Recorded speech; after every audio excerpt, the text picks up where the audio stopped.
ஸ்ரீமன் நாராயணன் உரையும் திருவரங்கம். குன்றாடு தொழுகினின் போல் குவளைகள் போல் குரைகடல் போல் நின்றாடு கணமயில் போல் நிறமுடைய நெடுமால் ஊர் குன்றூடு பொழில் நுழைந்து கொடியடையார் முளையனவி மன்றூடு தென்றல் உலாமதில் அரங்கி என்பதுமே. குன்றின் உச்சியில் உள்ள நீர் கொண்ட கருமேகம் மனதை குளிர்ச்சி செய்யும். கருங்குவளை மலரில் ருசியான தேனிருக்கும். கடலின் நிறமோ மனத்தை வசப்படுத்தும். ஆடும் மயில்களின் அழகை வர்ணிக்க வார்த்தை உண்டோ? அத்தனையும் உன் நிறத்தை நினைவுபடுத்துகின்றன. இந்த எல்லா மகிழ்ச்சியும் ஒரு சேர நெஞ்சில் நிறைந்த ஸ்ரீமத் நாராயணா, நீ எழுந்தருள இடம் திருவரங்கமாகும். தென்றல் காற்று மலையே பர்வதத்திலுள்ள சோலைகள் நடுவே சந்தன மரங்கள் புகும். கொடியிடை மங்கையரின் கொங்கையை தடவி வாசனையோடு நாற்சந்திகளிலும் உலாவ பெற்ற மதில் சூழ்ந்த இடம் அந்த திருவரங்கமாகும் என்ற பொருளில் அமைந்துள்ளது. குன்றின் உச்சியில் உள்ள கருமேகம் உயிர்களுக்கு உணவை தருவது, தாகத்தை தணிப்பது. எந்த பிரதிபலனையும் எதிர்பார்க்காமல் கருமேகம் மழையை பொழிகிறது. அதேபோல் எவ்வுயிர்க்கும் வேறுபாடு காட்டாமல் பகவான் கருணை மழையினை பொழிந்தவராக இருக்கிறார். அதன் கார்மேகத்தை பார்க்கும் போதெல்லாம் உன் நினைவு வருவதாக பெரியாழ்வார் வர்ணனை செய்கின்றார்.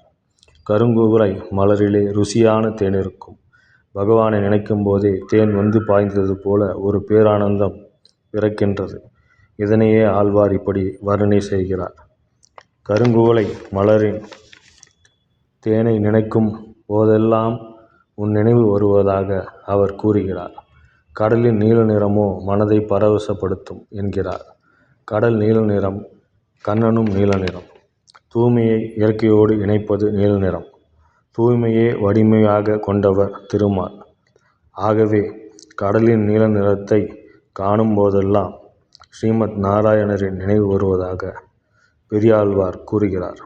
இப்படியெல்லாம் அவர் வர்ணனை செய்து மகிழ்வது அவருக்காக மட்டும் என்று நாம் நினைக்கக்கூடாது. யாம் பெற்ற இன்பம் இவ்வையகம் பெற வேண்டும் என்ற ஞானிகளின் கருத்தின்படி அவர் அடைந்த பேரின்பத்தை, பேரானந்தத்தை அனைத்து மக்கள்களும் அடைய வேண்டும். அனைவரும் இறைவனடி சேர வேண்டும். இறைவனடியை சேருவதற்காகவே இந்த மனித பிறப்பை நாம் எடுத்தோம் என்பதை தீர்க்கமாக உணர்ந்து அதற்கான முயற்சியில் நாம் இறங்கி இறைவனடி சேருதலே நமது லட்சியமாக இருக்க வேண்டும் என்பதையே அவர் நமக்கு சுட்டி காட்டுகிறார். இந்த பதிவை கேட்ட அனைவருக்கும் நன்றி, வாழ்த்துக்கள். வாழ்க வளமுடன். எல்லாம் வல்ல இறையருள் உங்களையும் உங்கள் அன்பு குடும்பத்தையும் காப்பாற்றட்டும்.